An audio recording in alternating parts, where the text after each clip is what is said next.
Hello,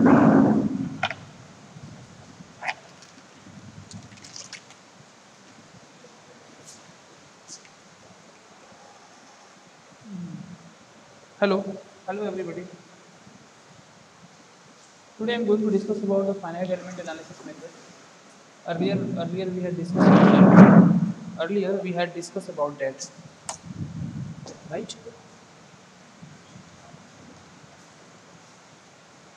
Okay.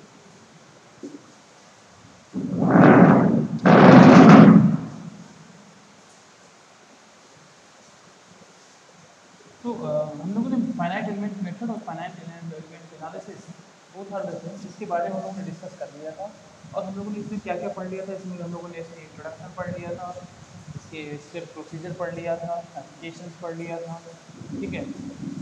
क्या difference होता है एनालिटिकल एनालिसिस में और जो है आपका एफईएम में क्या डिफरेंस होता है, वो सारी चीज़ें हम लोगों ने डिस्कस कर लिया है। ये सारी चीज़ें हम लोगों ने सारी चीज़ें पढ़ चुके हैं, राइट। तो आज जो हम लोग डिस्कशन करेंगे, आज जो हम लोग को डिस्कस करना है वो हमको डिस्कस करना है कि जो हमारा प्रोसीजर था उसको मैं एक एग्जांपल डिस्कस करूँगा। और एग्जांपल लेकर डिस्कस करने से क्या होगा कि चीज़ें क्लियर और अच्छे से क्लियर हो जाएंगी, ठीक है। तो हेडिंग होगी आज एफईए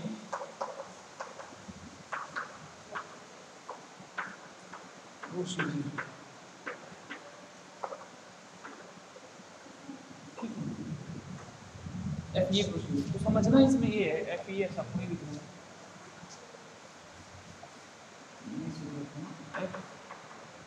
एफईए प्रोसीजर, ठीक है। इसमें इसको हमको देखना है। हम इसको जब आप देखेंगे, आप समझने की कोशिश करेंगे तो आपको चीज़ें बहुत अच्छे से क्लियर हो जाएंगी। मैं बहुत अच्छे से आपको समझा दूंगा कि कैसे इस स्टेप्स को हम अप्लाई करेंगे, कैसे स्टेप्स लगते हैं। तो सबसे पहले हम वन डायमेंशनल अगर हम चीज़ें लेते हैं, सबसे पहले वन डायमेंशनल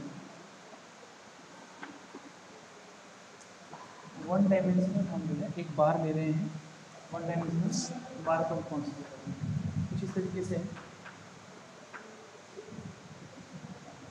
ठीक। वन डायमेंशनल बार है जिस पे कुछ लोड लग रहे हैं और यहाँ पे 20 किलो न्यूटन का फोर्स अप्लाई है। और ये जो लेंथ है ये कितना है, 3 मीटर का लेंथ है, राइट। और अगर मटेरियल की बात करें तो मटेरियल क्या है, ई जो हमारा कितना है वो 30 GPa, 30 गीगा पास्कल है। ये चीज़ें हमको डिस्कस करनी है। तो सबसे पहले तो हमको ये जानना है, हमने जो बताया था कि आपको स्पेसिफाई करना पड़ेगा मटेरियल क्या है। तो मटेरियल किस चीज़ का है वो हमको इससे मालूम चल जाएगा, और मटेरियल की क्या वैल्यू है, ई की वैल्यू कितनी है वो हमको 30 GPa मालूम चल जाएगा। तो सबसे पहले हम इसमें क्या करेंगे कि सबसे पहला जो हमारा काम रहेगा वो पहला काम ये है कि हम सबसे पहले देखेंगे कि गिवन डेटा क्या है, कि गिवन डेटा क्या क्या दिया हुआ है, जो हमें फोकस करना है, किस किस चीज़ों पे फोकस करना है। आपको जब भी क्वेश्चन आप पे आएगा किन किन चीज़ों पे फोकस करना है आपको इसको देखना है, राइट। किन किन चीज़ों पे आपको फोकस स्पेशली फोकस करना है, क्लियर। तो फोकस जिस पे करना है मैं वो चीज़ आपको बता दे रहा हूँ कि सबसे पहले हमें फोकस करना है कि किस मटेरियल डेटा क्या है, मटेरियल डेटा। मटेरियल डेटा क्या है, सबसे पहले आपको देखना पड़ेगा कि मटेरियल डेटा क्या है मटेरियल डेटा, ठीक है। मटेरियल डेटा मतलब क्या है, मटेरियल किस चीज़ का बना हुआ है, उसकी मटेरियल मैकेनिकल प्रॉपर्टीज क्या क्या क्या है, वो आपको सबसे पहले देखना पड़ेगा। सेकंड आपको ज्योमेट्रिकल डेटा, ज्योमेट्रिकल डेटा पे आपको फोकस करना पड़ेगा। Third one is external forces information, ये डिस्कस करता हूँ मैं।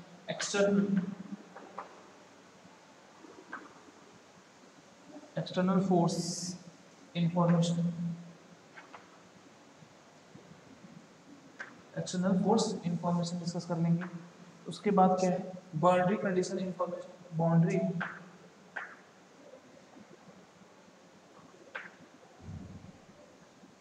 Condition, boundary condition information. Basically जब भी हम इस क्वेश्चंस को ऐसे जब एफईएम के सवाल को हम सॉल्व करना प्रारंभ करेंगे या स्टार्ट करेंगे तो सबसे पहले हमको फोकस करना पड़ेगा कि ये डेटा क्या क्या गिवन है। तो डेटा जो भी गिवन है सबसे पहले क्या डेटा देखना पड़ेगा कि मटेरियल डेटा क्या है, कि मटेरियल डेटा क्या है। उसके बाद मटेरियल मतलब क्या है कि क्या है, ये मटेरियल किस चीज़ का बना हुआ है, सॉलिड बार है या फिर स्प्रिंग है या फिर क्या है, ये पता हो जाएगा। फिर ज्योमेट्रिक मॉडल, बार है, रेक्टेंगल है कि स्क्वायर है, क्या है। बेसिकली हमारा जो सेमेस्टर एग्जामिनेशन में क्वेश्चन आता है वो बार से रिलेटेड क्वेश्चन आता है। ठीक है, तो ज्योमेट्रिक मॉडल देखिए हमने, रेक्टेंगल बार है। उसके बाद हम देखिए एक्सटर्नल फोर्सेज जो हम इन्फॉर्मेशन करेंगे, बात के बारे में बात करेंगे कि एक्सटर्नल फोर्स इन्फॉर्मेशन क्या क्या लग रहा है। तो एक्सटर्नल फोर्स इन्फॉर्मेशन के बारे में देखो क्या दिख रहा है तुमको, ये 20 किलोमीटर का दिख रहा है कि 20 किलोमीटर में क्या लग रहा है, फोर्स अप्लाई हो रहा है। तो और भी इस पे जब इन्फॉर्मेशन देख लेंगे, हाँ 20 किलोमीटर फोर्स का जो है एक्सलेंस एफ जो है हमारा 20 किलोमीटर दिया हुआ है, राइट, ये चीज़ दिख रहेंगी। फिर आपको आगे हम फाइनल करके देखेंगे हाँ यहाँ पे क्या लोड जब हम अप्लाई करते हैं, जब लोड हमें लग रहा होता है तो कितना हमारा डिस्प्लेसमेंट हो रहा होता है, कितना कितना डिस्प्लेसमेंट हो रहा होता है, वो हमें भी फाइंड आउट करेंगे। तीसरा क्या है, एक्सटर्नल फोर्स इन इन्फॉर्मेशन, मैंने बोला कि एक्सटर्नल फोर्स कितना लग रहा है वो हमें मालूम चल जाएगा। उसके बाद अपना क्या है, बाउंड्री कंडीशंस अप्लाई करेंगे। बाउंड्री कंडीशंस की बात क्या करेंगे, बाउंड्री कंडीशन का मतलब ये हो गया कि यहाँ पे अगर हमारा फिक्स है, अगर हमारा बार फिक्स है और हम जिसको कोई फोर्स अप्लाई कर रहे हैं, कोई भी लोड अप्लाई कर रहे हो, तो ये जो डिस्टेंस डिस्प्लेसमेंट है, ये डिस्प्लेसमेंट क्या है, u1 हो जाएगा। u से हम डिस्प्लेसमेंट दिखाएंगे कि हमारा इनिशियली जो डिस्प्लेसमेंट होगा ये u1 होगा, और ऐसे क्या होगा यहाँ पे u2 होगा। तो बेसिकली हमारा डिस्प्लेसमेंट क्या हो जाएगा, जीरो होगा, कोई डिस्प्लेसमेंट नहीं होगा। अगर हमारा ऐसे देखेंगे तो फिक्स है, अगर फिक्स चीज़ पे लगाई जा रही है तो ठीक है, इस चीज़ को आपको फोकस करना है। ठीक है, तो बेसिकली जब भी हमारा न्यूमेरिकल क्वेश्चन आता है तो हम न्यूमेरिकल क्वेश्चन में फोकस करेंगे कि बेसिकली हमको क्या क्या डेटा गिवन है। सबसे पहले मटेरियल डेटा क्या गिवन होगा, ज्योमेट्रिक मॉडल क्या है, ज्योमेट्रिक डेटा क्या है, और एक्सटर्नल फोर्स क्या क्या अप्लाई हो रहा है, और साथ साथ में क्या है, बाउंड्री कंडीशन। तो बेसिकली इसमें बाउंड्री कंडीशन ज़्यादा इंपॉर्टेंट है तो सारी चीज़ें इंपॉर्टेंट जो आपको पता होनी चाहिए। आफ्टर डेट क्या होगा, आफ्टर डेट अब हमको क्या होगा, फाइंड आउट करना है। लेकिन हमको फाइंड आउट करना है, तो फाइंड क्या फाइंड आउट करना है, फाइंड आउट करने में हमको क्या करना है, सबसे पहले हमें फाइंड आउट क्या करना है, स्ट्रेस। इसमें क्या क्या निकालना पड़ेगा, स्ट्रेस फाइंड आउट करते हैं, स्ट्रेन फाइंड आउट करते हैं, स्ट्रेस के बाद स्ट्रेन फाइंड आउट करते हैं, फिर हम क्या फॉर्मुलेट करते हैं, रिएक्शन।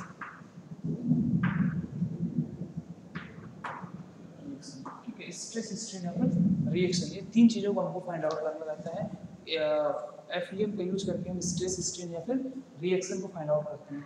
मतलब बेसिकली अगर आप देखेंगे तो इन चीज़ों को क्या करना पड़ेगा, आपको फाइंड आउट करना पड़ेगा। जो आपको मेन मोटिव है सॉल्व करने का, न्यूमेरिकल सॉल्व करने का, सॉल्व करके हमको मिलेगा क्या, हमको मिलता है स्ट्रेस, स्ट्रेन एंड रिएक्शन। इन चीज़ों को हमको फाइंड आउट करना है कि इसमें कितना स्ट्रेस आ रहा है, कितना स्ट्रेन आ रहा है, और कितना क्या क्या रिएक्शन होगा, ये चीज़ों को फाइंड आउट करना है।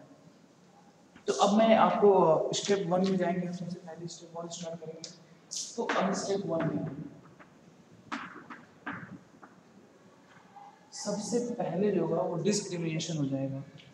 डिस्क्रिमिनेशन कैसा है, डिस्क्राइटेरिएशन।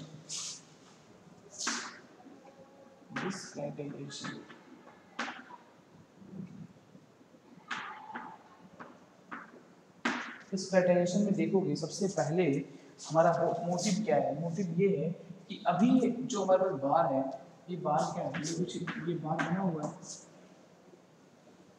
ठीक है, this is the bar. Now अब हम डिस्क्रिटाइजेशन में क्या करेंगे, इस बार को, इसका कितने लेंथ है, जो 3 मीटर लेंथ है, उसको 1 मीटर में हम एलिमेंट में डिवाइड करेंगे। सपोज ऐसे हमने क्या किया, पार्ट्स में डिवाइड कर दिया, तो ये 1 हो जाएगा, 1 element, second segments and third segments. तो बेसिकली ये कितना जाएगा, 1 metre, this is 1 metre again, this is 1 metre again, right. तो बेसिकली अगर आप देखें तो 1 मीटर हमने क्या किया, 3 पार्ट्स में डिवाइड कर दिया। ठीक है, इस एलिमेंट को कितने पार्ट्स में डिवाइड कर दिया, सपोज दैट 1, 2 और 3 एलिमेंट्स हैं, और जो 3 मीटर लेंथ था उसको क्या कर दिया, 1 मीटर टू 1 मीटर और 1 मीटर में डिवाइड कर दिया। एलिमेंट्स क्या कर दिया हमने, डिवाइड कर दिया, डिस्क्रिटाइजेशन कर दिया, तो अलग अलग एलिमेंट्स में डिवाइड कर दिया। बेसिकली अगर आप देखें तो हम इसको अगर हटा देते हैं, जो डेटा है उसको हटा दें, इसको क्या करते हैं, L1 हो जाएगा, ये L2 हो जाएगा, दिस वन इज L3 हो जाएगा, राइट। अब बेसिकली हम देखेंगे कि डिस्प्लेसमेंट कितना है। डिस्प्लेसमेंट की अगर हम बात करें, अगर मैं डिस्प्लेसमेंट की बात करूं तो ये डिस्प्लेसमेंट कुछ हो रहा है, u1 हो जाएगा, ये ब्रैकेट है, ये u2 हो जाएगा डिस्प्लेसमेंट, इसमें क्या हो रहा है, u3 डिस्प्लेसमेंट हो रहा है। लेकिन जो लेंथ की बात करते हैं क्या हो रहा है, L1 है, ये L2 है, L3 है, वो अलग बात है कि क्या है, अभी हमने जो लिया वो क्या है, तीनों में L जो है इक्वल है, L1 L2 L3 इक्वल है। डिस्प्लेसमेंट कितना जा रहा है, u1 जो होगा वो डिस्प्लेसमेंट होगा, u2 क्या होगा डिस्प्लेसमेंट होगा, u3 क्या होगा डिस्प्लेसमेंट होगा। सिमिलरली इसमें अगर हम देखें कि के है जिसमें बोलते हैं स्टिफनेस, फिर आपका एफ फोर्स, अगेन ये K1 K2 हो जाएगा। तो ये जो है जिसमें लिख रहे हैं ये K1 है, ये F1 है, ये K2 है, ये F2 है, ये K3 है और F3 है। तो ये K2 ये क्या है, F3 है, ये K है और ये क्या है, F3 है, राइट। बेसिकली अगर आप देखते हैं तो हमने 3 पार्ट्स में इसको डिवाइड कर लिया, ठीक है, 3 एलिमेंट्स में डिवाइड कर लिया। वो 3 एलिमेंट्स के बारे में 1 2 3 में डिवाइड कर लिया। और हम ये देख रहे हैं कि जैसे ऐसे मान लो अगर 3 एलिमेंट में पहला एलिमेंट अगर ऐसे देखें तो ये एलिमेंट है। तो हमने बताया कि ये जो डिस्प्लेसमेंट है ये U1 हो रहा है, ये जो लेंथ है वो क्या है L1 हो रहा है, ठीक है। और ये जो हमारा क्या है, ये क्या है, ये हमारा K स्टेफनेस फोर्स है और ये क्या है F फोर्स है, ठीक है। तो अब हम इसमें देखेंगे डिस्प्लेसमेंट कितना हो रहा है। इनिशियल डिस्प्लेसमेंट कितना हो रहा है, E1 0 हो जाएगा। तो हम ये देखेंगे कि हम जब लोड अप्लाई कर रहे हैं, जब हम इसको लोड अप्लाई कर रहे हैं तो कितना कितना डिस्प्लेसमेंट हो रहा है। एक एक पॉइंट पर डिस्प्लेसमेंट, मान लो अगर ये लोड है, मेरा हाथ है और यहाँ पे लोड अप्लाई हो रहा है तो कुछ ऐसे ऐसे बेंड होगा, ये तो ऐसे ऐसे बेंड होगा तो क्या होगा, किस किस पॉइंट पे कितना डिफ्लेक्शन आ रहा है वो हम यहाँ से फाइंड आउट कर लेंगे। मेरा मेन मोटिव यही है फाइंड आउट करने का, ठीक है। तो इस तरीके से होगा। तो सबसे पहला क्या है, डिस्क्रिटाइजेशन में क्या करेंगे हम, एलिमेंट जो बाहर रहेगा उसको छोटे छोटे एलिमेंट में एलिमेंट में क्या करेंगे, डिवाइड कर लेंगे। तो सबसे पहला जो स्टेप है उसमें क्या कर लिया हमने, जो हमारा एलिमेंट था उसको हमने डिवाइड कर लिया। तो यहाँ पे देखो क्या हो जाएगा, अगर ये देखो क्या 1 है, ये 2 हो जाएगा, ये 3 हो जाएगा, ये 4 हो जाएगा। तो नोड कितने हो जाएंगे, 4 नोड्स हो जाएंगे। मतलब देखो ध्यान से, यहाँ पे 1 हो गया, ये आपका 2 है, ये आपका 3 है और ये आपका क्या है 4 है, ठीक है, 4 हो गया, राइट। और एलिमेंट कितने हैं, 1 2 3 एलिमेंट हो जाएंगे। तो जो फर्स्ट पार्ट है डिस्क्रिटाइजेशन में हम ये काम करेंगे, ठीक है। अब स्टेप नंबर 2,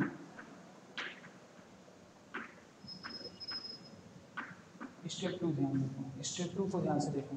स्टेप 2 में क्या है, formation of element stiffness matrix. ये बहुत ही इंपॉर्टेंट टॉपिक है, फॉर्मेशन ऑफ एलिमेंट स्टिफनेस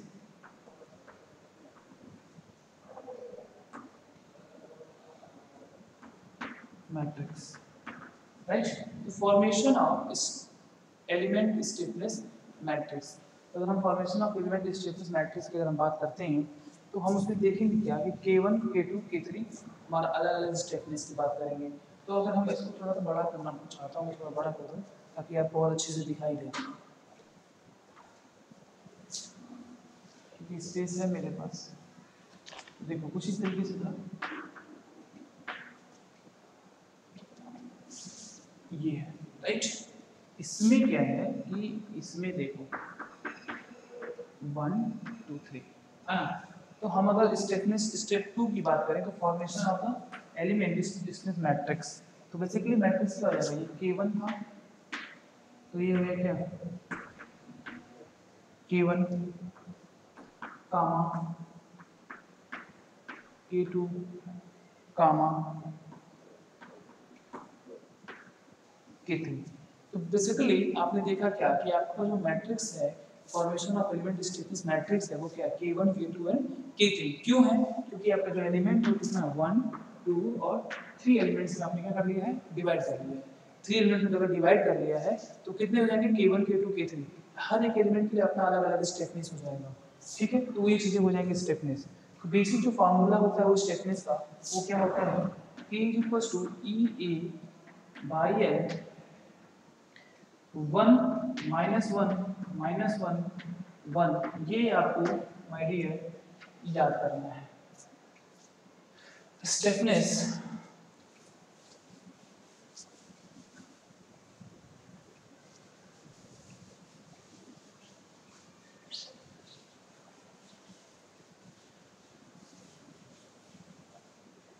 तो अगर आप देखें तो स्टिफनेस की अगर हम बात करते हैं तो स्टिफनेस जो आ जाएगा वो हमारा पहला स्टेप नंबर 2 में क्या आ जाएगा, ए की जो वैल्यू आती है वो आती है EA by L into 1 -1 and 1, ठीक है। ये हमारा क्या हो जाएगा स्टेप, ये आपको रिमेंबर करना पड़ेगा। Now step number third, now step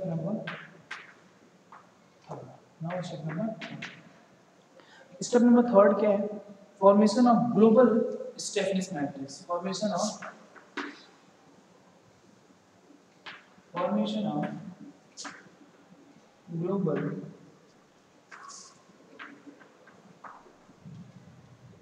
global stiffness matrix, formation of global stiffness matrix. तो अगर हम ये देख रहे हैं कि formation of global stiffness matrix की अगर हम बात कर रहे हैं तो उस केस में होगा क्या? उस केस में हो जाएगा Kg इक्वल टू हो जाएगा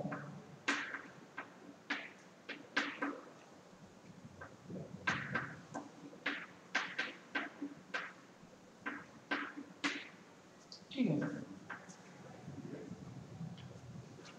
ये हो जाएगा।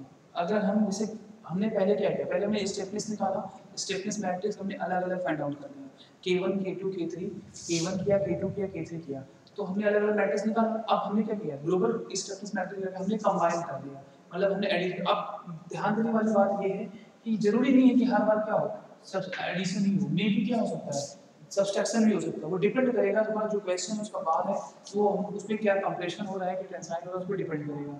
इट डजंट मीन कि हमने लिख दिया है कि प्लस प्लस प्लस तो ऑलवेज प्लस होगा, नहीं, ऐसा नहीं हो सकता। सब्सट्रैक्शन भी हो सकता है और एडिशन भी हो सकता है, दोनों केस हो सकता है। तो स्टेप नंबर 3 क्या है, उसमें है formation of global stepless matrix. सबसे पहले इसके प्रीवियस स्टेप में क्या था कि हमने स्टेपलेस मैट्रिक्स का फाइंड आउट किया, एलिमेंट 3 एलिमेंट डिवाइड किया है, 3 एलिमेंट्स में 1 1 2 और 3 तीनों में हमने क्या किया, स्टेप K1 K2 K3 कर लिया, उसको क्या हमने कंबाइंड रिलेशन में ग्लोबल स्टेपलेस बोलते हैं। Now the step number 4 see, now step number 4 में क्या, formation of global load, formation of global load. See आप अगर चाहें तो ऐसा स्टेप और बढ़ा सकते हैं। अगर हम इसमें बोल रहे थे इसमें क्या F1 है, ठीक है, यहाँ पे क्या है, यहाँ पे क्या था, ये क्या था, ये K2 था, यहाँ पे क्या था, ये F2 हो जाएगा, यहाँ पे क्या है, ये K3 हो जाएगा, ये क्या हो जाएगा F3 हो जाएगा, ठीक है। ये U1 डिस्प्लेसमेंट है, ये U2 डिस्प्लेसमेंट है, ये U3 डिस्प्लेसमेंट है और L1 L2 L3 है। अब देखो सिमिलरली हम क्या करेंगे कि हम देखें तो फॉर्मेशन ऑफ क्या कर सकते हैं, एलिमेंट स्टेपलेस मैट्रिक्स था, अभी फॉर्मेशन ऑफ लोड कर सकते हैं, फॉर्मेशन ऑफ लोड कर सकते हैं, ऐसे कर सकते हैं फॉर्मेशन ऑफ लोड। ऐसे में क्या कर सकते हो, F1 F2 करोगे और क्या करोगे F3 करोगे, ये नहीं करोगे। Step number 5 again, step number 5 में again formation of global loads matrix, formation of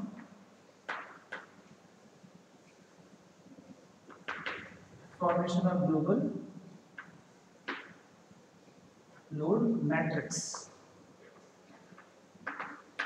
अगर मैं इसकी बात करूँ, देखो ध्यान से समझो, अगर मैं कहूँ formation of global load matrix की अगर बात करता हूँ, इस केस में क्या हो जाएगा, अब अगेन क्या हो जाएगा हमारे पास, क्या हो जाएगा, जैसे ये क्या हुआ, मैं स्टेपनेस ऑफ मैट्रिक्स ग्लोबल मैट्रिक्स को सिर्फ G से दिखा रहे हैं, सिमिलरली यहाँ पे क्या करूँगा, F फोर्स और G is equals to F capital F लिख देता हूँ और डिफरेंट लिखेगा F, यहाँ पे क्या हो जाएगा F1 प्लस F2, ये क्या हो जाएगा global formation of global load matrix हो गया।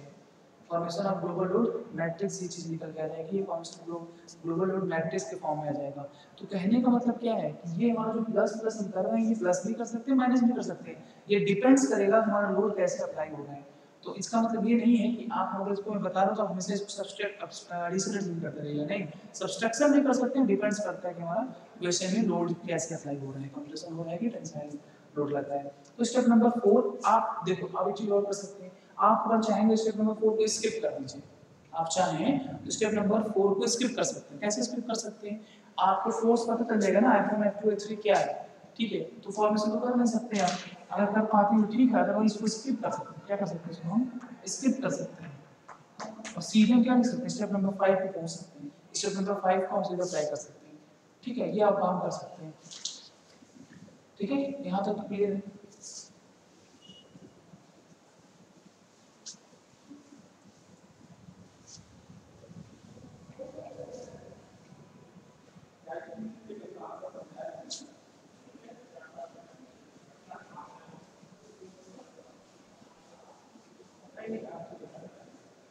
getting okay. Now step number 5, step number 5 पे हम मूव करेंगे। now step number 6 step number 6, right? now step number 6 में क्या करेंगे? formation of global nodal displacement vector, formation of global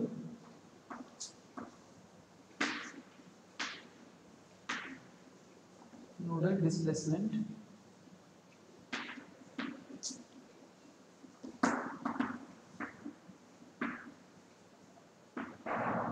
क्या आ गया? Formation of global nodal displacement vectors आ जाएगा, ठीक है?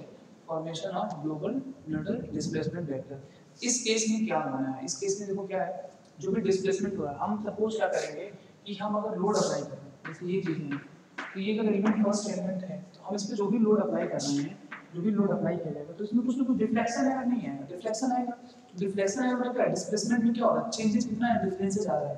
जैसे हम लोड अप्लाई करते जाएंगे, इसमें क्या होगा? ये कुछ बेंड होगा ना, कुछ बेंड होगा, तो डिस्प्लेसमेंट इसमें कितना, इस लेंथ में इसमें कितना डिफ्लेक्शन आ रहा है, डिस्प्लेसमेंट जा रहा है, डिफ्लेक्ट हो रहा है, वो चीजें हम यहाँ से फाइंड आउट करेंगे, ठीक है? तो ऐसे कैसे करेंगे? फॉर्मेशन ऑफ ग्लोबल है, तो ग्लोबल के लिए क्या कर लेंगे? यू कितने एलिमेंट थे? 3 एलिमेंट थे,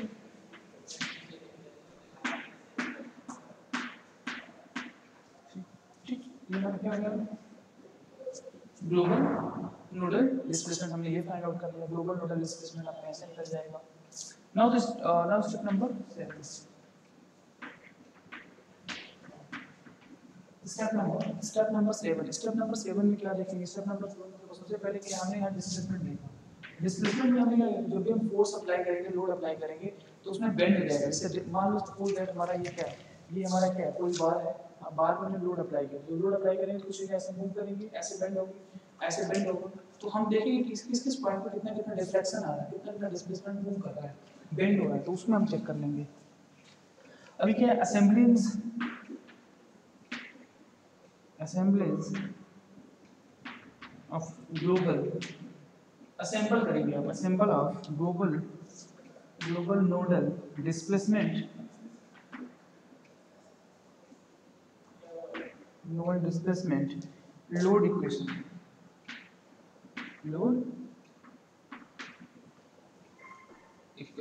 स्टेप नंबर 7 पे आप देखेंगे कि असेंबल करेंगे हम, कट गया है, असेंबल करेंगे ग्लोबल नोडल डिस्प्लेसमेंट, जैसे ये डिस्प्लेसमेंट को और लोड डिस्प्लेसमेंट को क्या करेंगे? असेंबल करेंगे। तो ऐसे में क्या आ जाएगा? इक्वेशन आ जाती है, ये बहुत महत्वपूर्ण है, k u sorry is equals to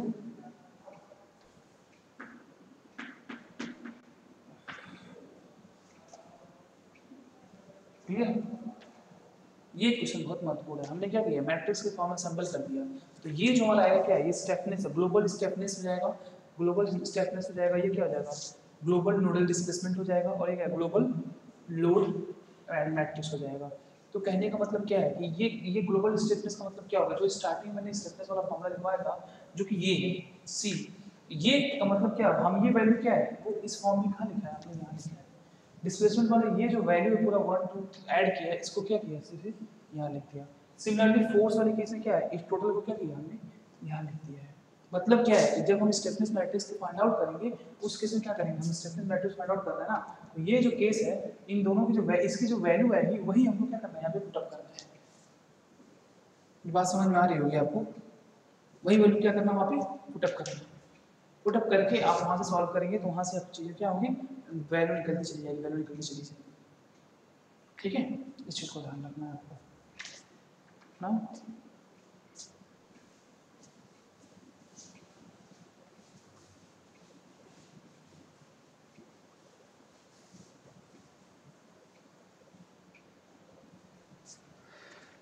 step number 7, sorry step number 8।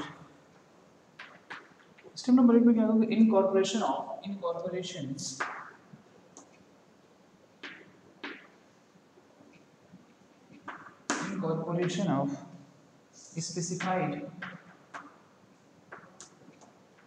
specified boundary condition, specified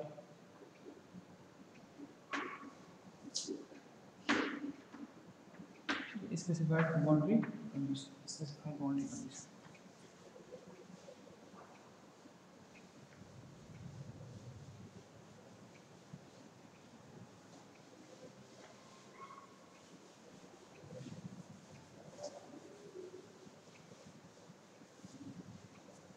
ठीक है, तो incorporation of specified boundary condition, specified boundary condition, इसमें क्या है, बाउंड्री कंडीशन क्या था, इससे हमारा कुछ ऐसे ये था, ऐसे था कि हमने जब यहाँ पर लोड लगाया तो हमने देखा कि इस पॉइंट पे डिफ्लेक्शन क्या हो रहा है, जीरो हो रहा है, कोई डिफ्लेक्शन फिक्स है, कोई डिफ्लेक्शन नहीं हो रहा है। तो इस केस में क्या करेंगे, हम जो क्वेश्चन जीरो लेके चलेंगे। ठीक है, क्वेश्चन में जीरो लेके चलेंगे। Now step number 9,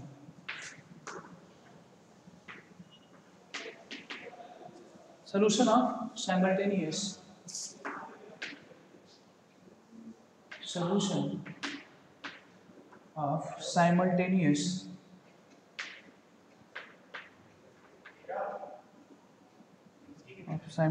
algebraic equation,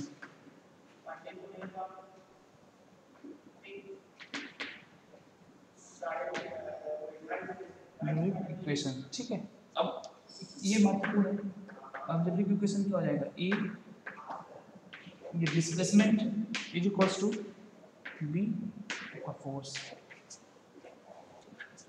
clear, इसी के टर्म में ये लिखा हुआ है, ठीक।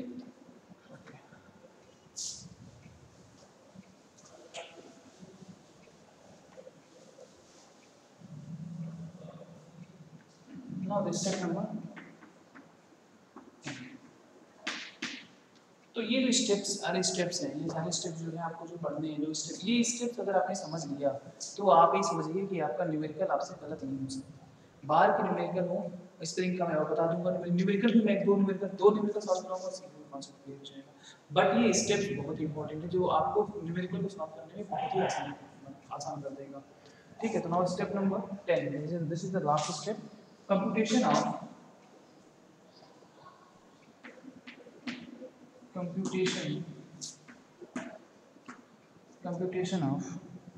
elemental stress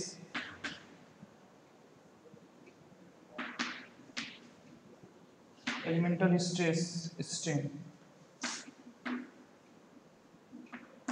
मतलब आपको स्ट्रेस को फाइंड आउट करना है, स्ट्रेस आपको फाइंड आउट करना है, स्ट्रेन फाइंड आउट करना है, देन तो ये हमारा फाइनल स्टेप हमारा यहाँ तक फाइनल स्टेप्स इन्वॉल्व होगा, आपको यहाँ तक चीज़ें जो है करनी है। तो आपको यहाँ समझना है कि सबसे महत्वपूर्ण चीज़ आपको ये समझना है कि हमने जो आपको बताया है हाँ, हमने जो आपको बताया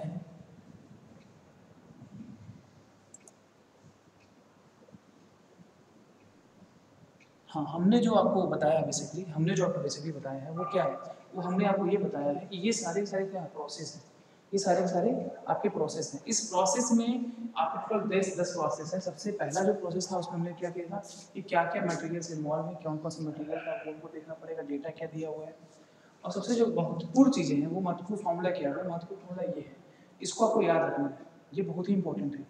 मैं आगे फर्दर न्यूमेरिकल लगाऊंगा, 2-3 न्यूमेरिकल लगाऊंगा, इससे और भी क्लियर हो जाएगा। तो ये जो 10 स्टेप्स हैं, ये 10 स्टेप्स आपकी बहुत ही महत्वपूर्ण है जो आपको स्टडी करनी है। ठीक है, तो 10 स्टेप्स जो इंपॉर्टेंट है इसको आप कॉपी पे नोट कर लीजिएगा, वीडियो को देख के कॉपी पे नोट कर लीजिएगा। इसी स्टेप्स को आपको फॉलो करना है न्यूमेरिकल सॉल्व करने में। इस स्टेप को फॉलो करते रहेंगे तो न्यूमेरिकली आपको न्यूमेरिकल जो बहुत आसानी से लगता चला जाएगा, बार बार जो न्यूमेरिकल लेंगे बहुत आसानी से सॉल्व हो जाएंगे। ठीक है, तो कहने का मतलब बस मेरे इतना है कि ये जो स्टेप्स हैं सारे के सारे स्टेप्स काफ़ी इंपॉर्टेंट हैं। 10 स्टेप्स हैं, आपको इसको याद कर लेना है, 2-3 बार आप इसको लिख लीजिए। लिखने से क्या होगा, चीज़ें याद हो जाएंगी, बिल्कुल क्लियर हो जाएगा, कॉन्सेप्ट बिल्कुल क्लियर हो जाएगा और न्यूमेरिकल बहुत आसानी से सॉल्व हो जाएगी। तो अपकमिंग जो लेक्चर्स होंगे उसमें हम क्या करेंगे, आपको जो है ये इसके न्यूमेरिकल बताएंगे। लेकिन मोस्ट इंपॉर्टेंट थिंग ये है कि आपको पढ़ना तो पड़ेगा ही अपने आप से। Self study is very important जो है पार्ट होता है किसी भी स्टूडेंट के लिए। तो आपको हम एक गाइडलाइन दे सकते हैं, आपको एक पाथ बता सकते हैं कि आपको ऐसे प्रोसीजर बता सकते हैं, बट डियर स्टूडेंट आपको सॉल्व तो आपको ही करना है कुछ। तो कहीं ना कहीं आपको बहुत सारे मेहनत करना पड़ेगा, तभी जाके आपको चीज़ें समझ में आ जाएंगी। फाइनाइट एलिमेंट एनालिसिस मेथड बहुत ही एक ऐसा मेथड है जो कि हमको आगे चल के फर्दर हायर स्टडीज़ में भी हम इस पर काम कर सकते हैं, हम इस पर रिसर्च भी कर सकते हैं। ठीक है, तो कहीं ना कहीं ये बहुत ही महत्वपूर्ण है। ठीक है, तो आज के इतना ही है, फर्दर हम जो है क्लास होगी। Thank you.